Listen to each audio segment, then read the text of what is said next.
কিছু শহরে মানুষ আছে তারা শহরের জলটা পর্যন্ত কিনে খায়, তাদের আবার ফেসবুকে এসে বড় জমিদারি কথা।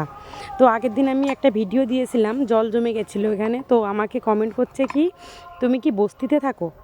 তো এই সমস্ত ফালতু কথায় আমি কান দিই না। তো ভিডিওটা সম্পূর্ণ দেখতে থাকো, সাথে থাকো আমার। তো যারা এই সমস্ত কমেন্ট করে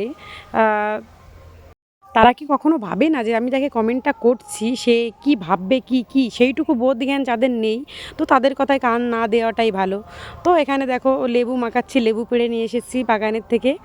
তো এখানে মা লেবু মাখিয়ে দিচ্ছে আমাদেরকে। তো আমাদের এখানে তো এটাকে লেবুই বলে, তোমাদের ওখানে কি বলে অবশ্যই জানিও। বাকি দেখতে থাকো, সাথে থাকো।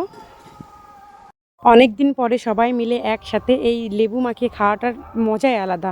আগে অনেক খেয়েছি, কিন্তু এখন সেমন একসাথে টাইম হয় না খাওয়ার।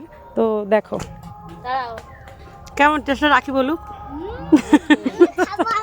তারপরে এখানে সবাই আমরা খেয়ে টেস্ট করে দেখছিলাম কেমন হয়েছে লেবু মাখাটা। সত্যি অসাধারণ হয়েছে, অনেক ভালো লেগেছে আমাদের। দেখো খেয়ে দেখো, ফ্রেশ জিনিস, আর এখানে লঙ্কা, কাঁচা লঙ্কা, লবণ দিয়ে মাখিয়েছে, অনেক সুন্দর লেগেছে আমাদের খেতে। তো টাটা, বাই বাই সবাইকে।